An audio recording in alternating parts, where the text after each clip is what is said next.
Salut tout le monde, c'est Julien de Phasmaniac, j'espère que vous allez bien. Écoutez, moi en tout cas ça va super bien. On va faire le suivi d'élevage du mois de juin 2015. Vous allez voir, il y a pas mal de petites surprises, pas mal de petites de belles choses. Vous allez voir, c'est vraiment pas mal. Est-ce que vous êtes prêts pour le grand 8? C'est parti.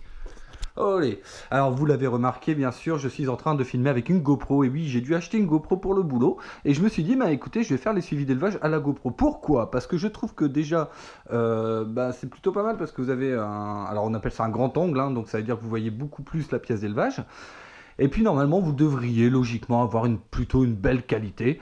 Donc bah écoutez on va faire comme ça, vous me dites si ça vous plaît en tout cas ce format là, moi je trouve que c'est plutôt sympa. Alors oui, il y a pas mal de petites choses dans l'élevage qui ont changé. Alors vous doutez bien depuis le mois prochain, il y a pas, enfin depuis le mois dernier pardon, il n'y a pas eu non plus énormément de choses. Il y a pas eu, c'est pas une révolution, mais en tout cas plein de petites choses, hein, vous le savez, notamment les amblipiches par exemple. Alors on va passer au Marmesoida Soidea SP Ketchen. Bah écoutez, là ça se passe super bien parce que vous voyez que là il y a une femelle qui est en train d'essayer de pondre justement. C'est pour ça que je voulais faire la vidéo assez rapidement. Et voilà, je savais pas trop comment ils pondaient, et à mon avis, ils doivent pondre à la manière des Necrocian ulipes. Voilà, à mon avis, ils plantent leurs œufs, donc on verra. Alors, vous voyez le mâle en direct qui essaye de l'accoupler. Attention, interdit au moins de 18 ans. C'est parti. Voilà. Mais écoutez, donc une espèce super simple à élever, vraiment sympa, franchement, rien à dire. Alors, la seule chose, c'est que quand vous les manipulez un peu trop brusquement, il vous envoie une substance qui est un peu nauséabonde. Ça sent un peu le chimique, c'est assez bizarre d'ailleurs.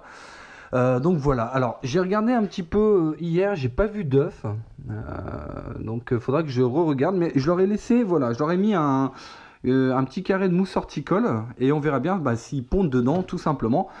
Voilà, voilà, et là ils sont tous adultes, hein, le mâle, les mâles et les femelles. Allez, on va passer en dessous directement au Cnebidophyllum citrifolium. Voilà, qui vont super bien, hein, comme vous pouvez le voir, hein, ça se passe vraiment très très bien. Et vous pouvez constater que j'ai laissé les extatos dedans parce qu'en fait finalement tout se passe nickel. Voilà, il n'y a pas de... les statos n'ont pas tendance à manger les ailes des cnémidos. Donc bon bah écoutez, je les ai laissés dedans. Si je vois un jour que bon ça part un petit peu en live, dans ce cas là effectivement je les séparerai. Mais écoutez, ça se passe plutôt bien. Avec ici vous voyez une mémère, donc une femelle adulte. Je dois en avoir une deuxième, voilà, qui est là-bas. Donc deuxième femelle adulte. Et puis les cnémidos, pour l'instant, j'ai pas de perte. Hein. J'ai toujours mes deux femelles et mes deux mâles. Voilà, les femelles qui pondent toujours. Donc écoutez, ça se passe vraiment bien. Et donc j'ai eu des petits jeunes que je vous montrerai tout à l'heure. Alors on va passer à côté avec les cranidiums.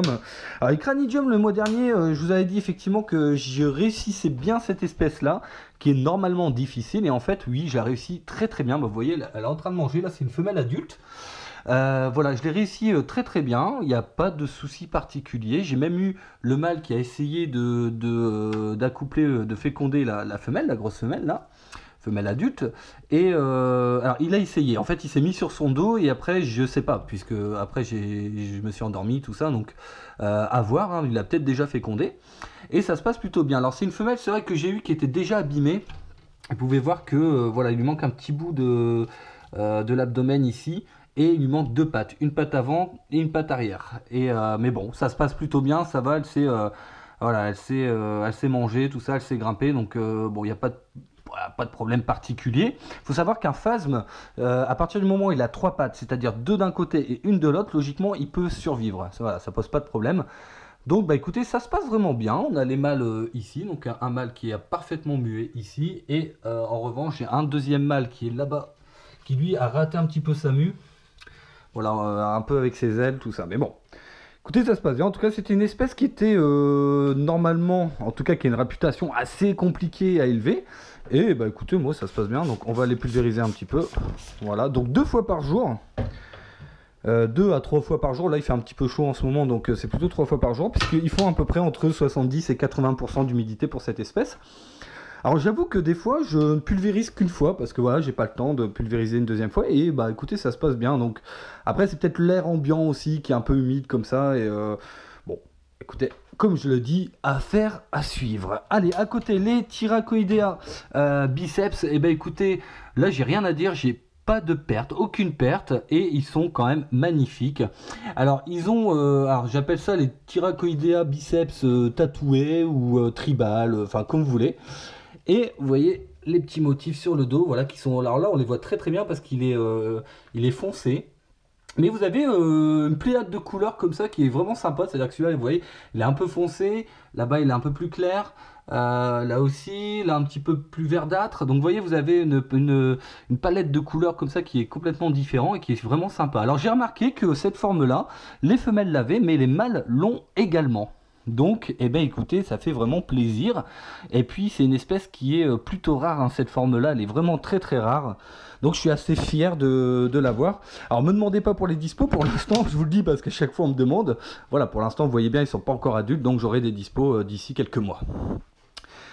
Alors, ensuite, on va passer ici aux Olarches miliaris. Alors là, écoutez, c'est pareil, ça se passe vraiment très très bien. J'ai rien à dire. Donc vous voyez, hop, voilà, un petit criquet qui est plutôt sympa à élever. Alors ça se passe bien, sauf que la femelle en fait se fait féconder tous les jours.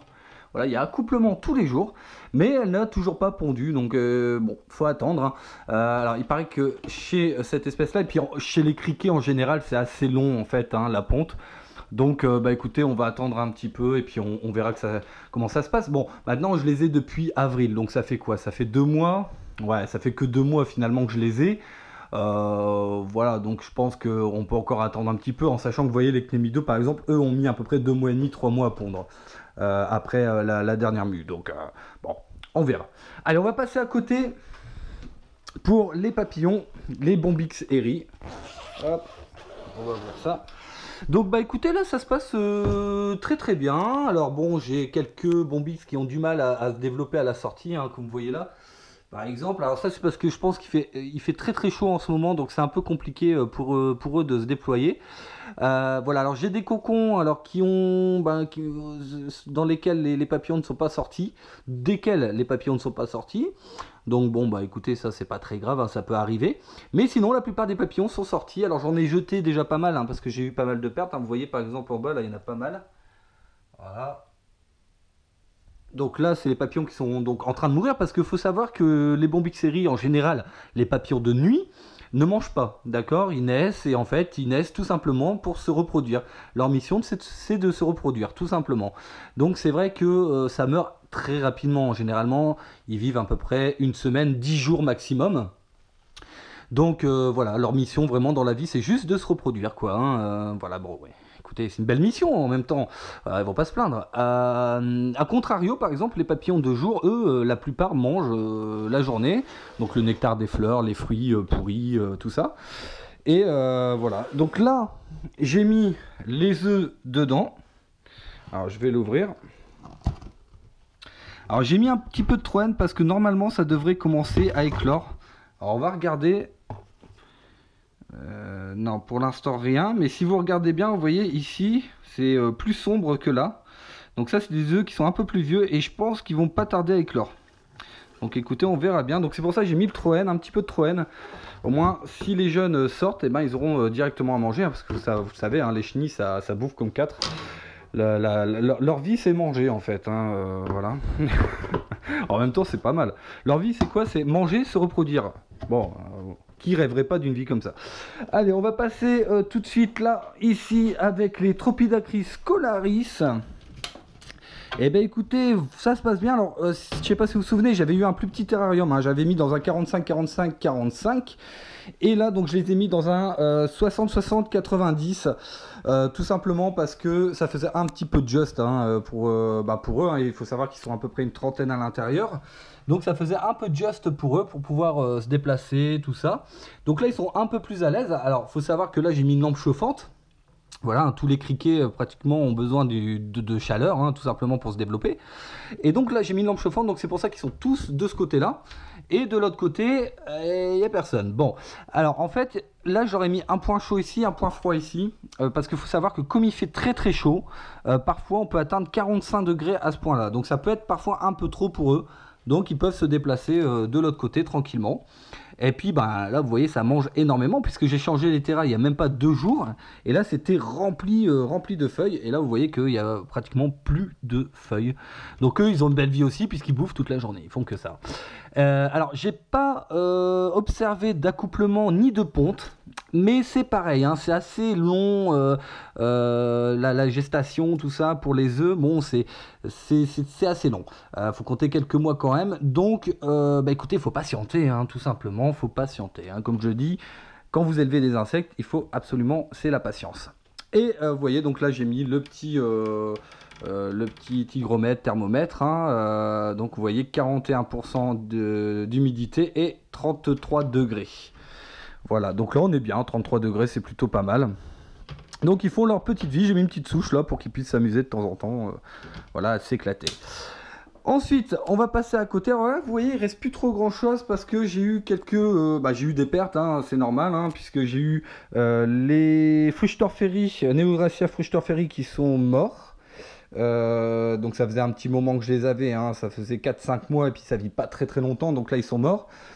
Et puis donc l'Opaphus specumfong, la dernière femelle qui est morte aussi. Voilà, ce qui est normal, hein, puisque au bout d'un moment il meurt, hein, c'est logique. Donc il me reste les Carlius, alors, en sachant que j'ai des œufs de Fruchterferi et de l'Opaphus specumfong, hein, donc ça pose pas de problème pour la suite. Le Carlius, et là c'est assez intéressant, hop, vous voyez il est sorti d'un coup. C'est assez intéressant, alors je vous explique, en fait j'ai eu des œufs sauvages de Nouvelle-Calédonie. Et donc la personne qui m'a donné les œufs de Carlius donc m'a montré une photo de femelle adulte. Alors la femelle adulte elle est pas terrible, hein, c'est comme une sorte de une sorte de phasme bâton, on va dire, avec une couleur un peu plus claire, hein, un marron un peu plus clair. Et puis un peu plus belle aussi, c'est vrai, il y a des petits traits, tout ça, qui sont plutôt mignons. Bon, là, faut savoir que moi, en fait, j'ai eu une femelle, parce que là, elle est adulte, hein. J'ai eu une femelle, et si vous regardez bien, vous allez voir, en fait, des traits, comme ça, à la verticale, le long du corps. Donc, en fait, il y a des traits plus foncés, des traits plus clairs. Je sais pas si vous allez bien voir. Et donc, je lui envoie une photo, et puis je lui dis, écoute, c'est bizarre, ouais. Hop, ça c'est une petite commande. Je lui dis, écoute, c'est bizarre. Comment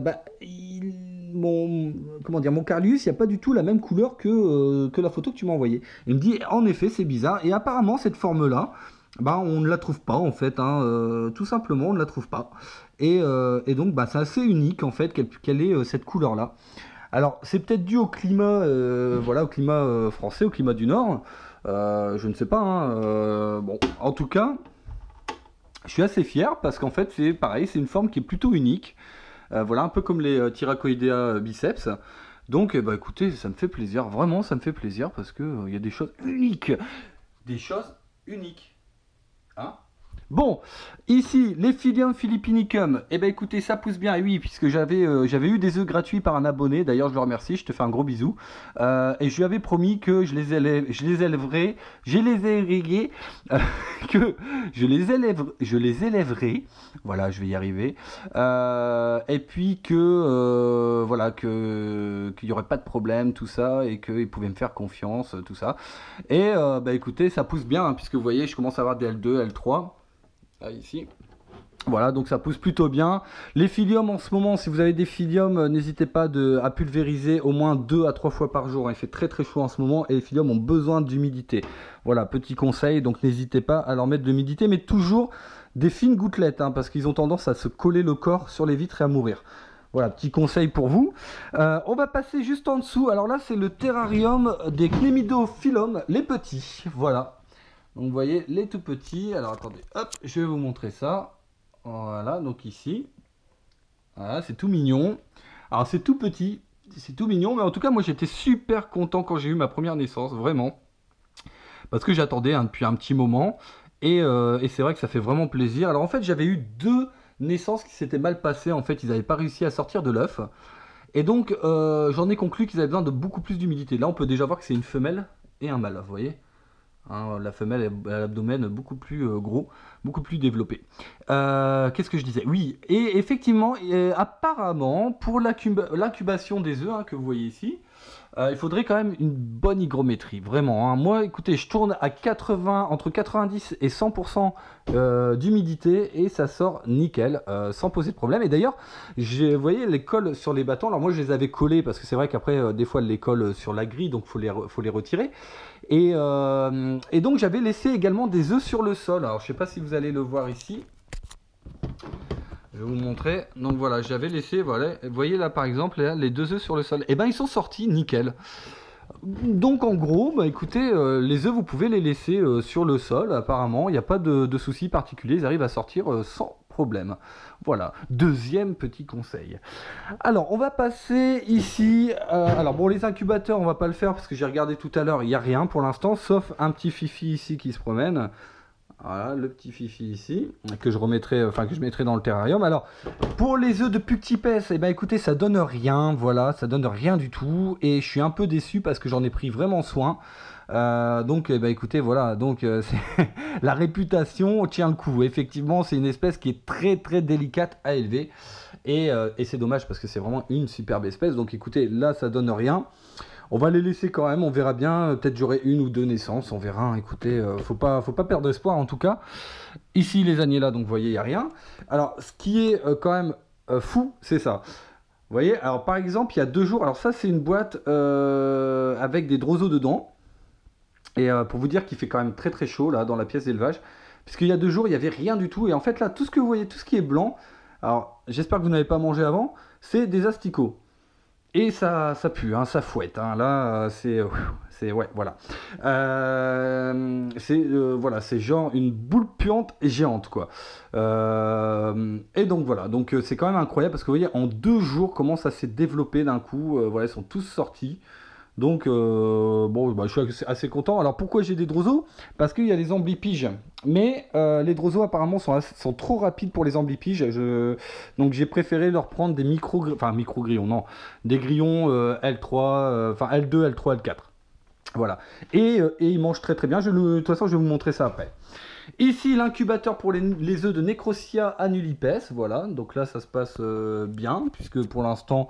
Enfin, ça se passe bien. J'ai pas une naissance, mais disons qu'il faut attendre un petit peu. Hein. Ça fait juste quoi, 2-3 mois qu'ils ont pondu, donc il faut attendre un peu. Ça va sortir d'ici 1 mois ou 2, je pense.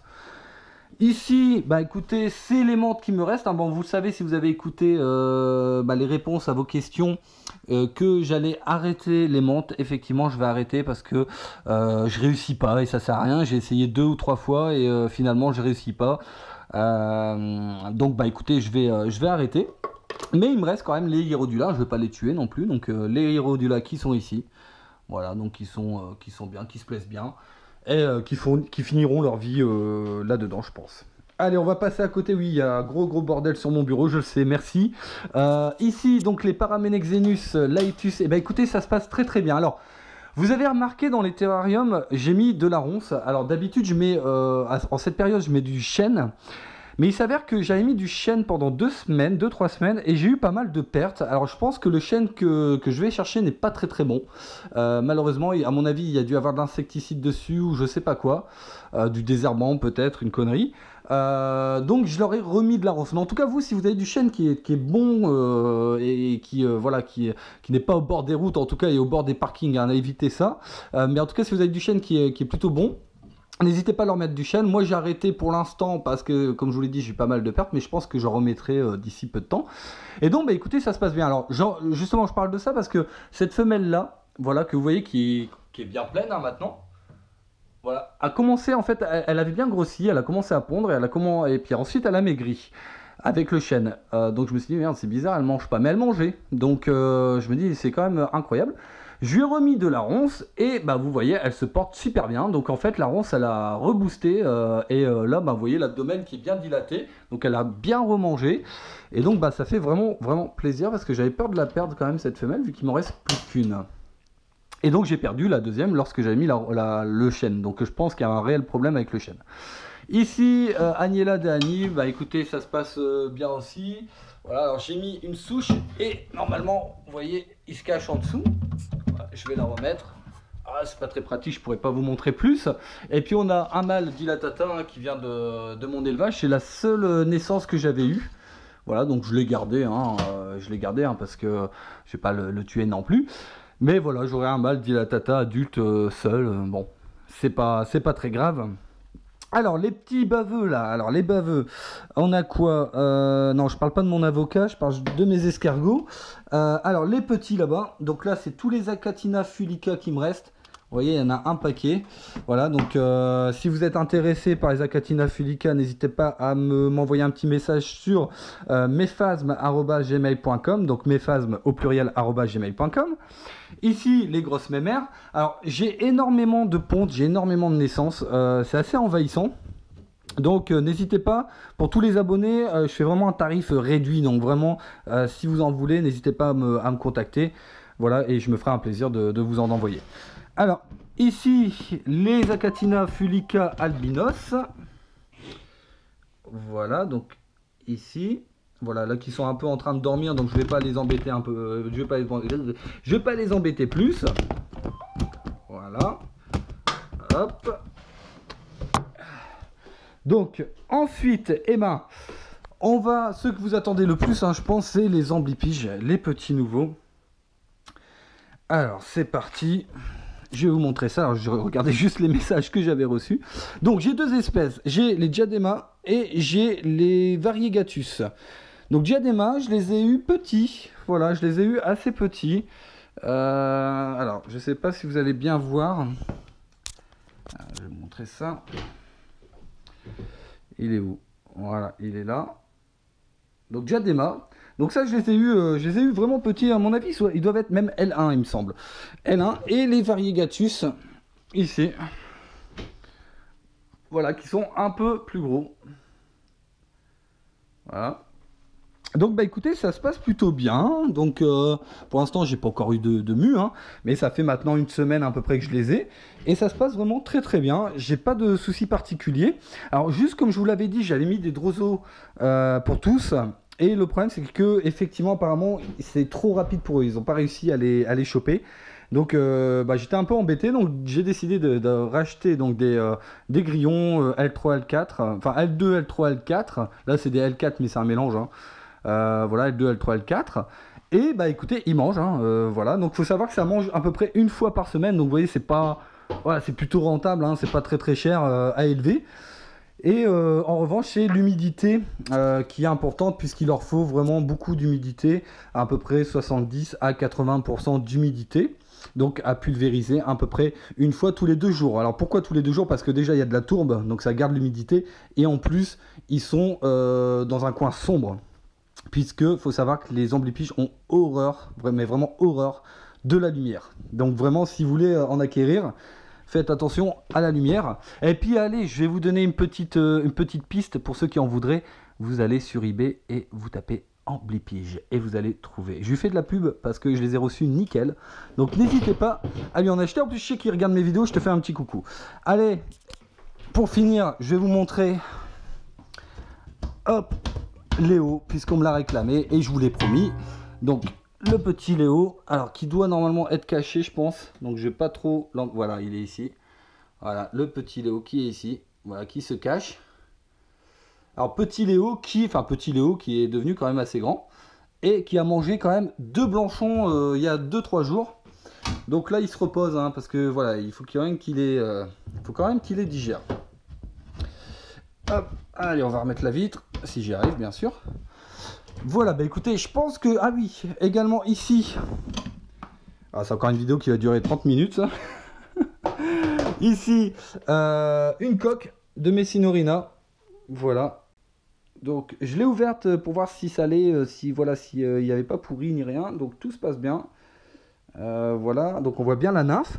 Donc je vais juste reboucher. Alors à chaque fois que je rebouche, à chaque fois il s'enlève. Alors à mon avis c'est lui qui le pousse ou j'en sais rien. Je vais juste mettre un petit bout de terre comme ça. Et donc ça se passe plutôt bien, il n'y a pas de souci particulier. Donc là ça devrait sortir d'ici quelques semaines à peine. Et puis là donc on a les bacs avec les larves.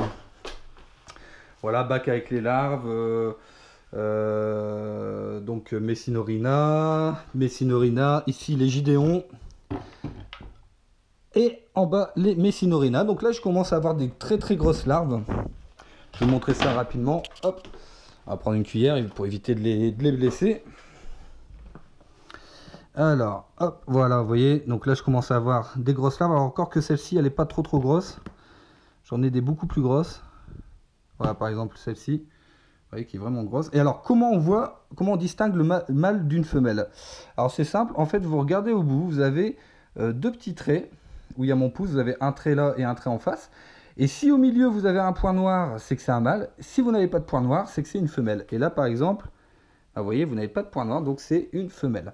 Voilà, pour ceux qui ne savaient pas, alors attention, c'est pour les Messinorinas et pour d'autres ça marche. Mais il y a certains coléoptères, ça ne fonctionne pas. Hein, donc il y a d'autres techniques.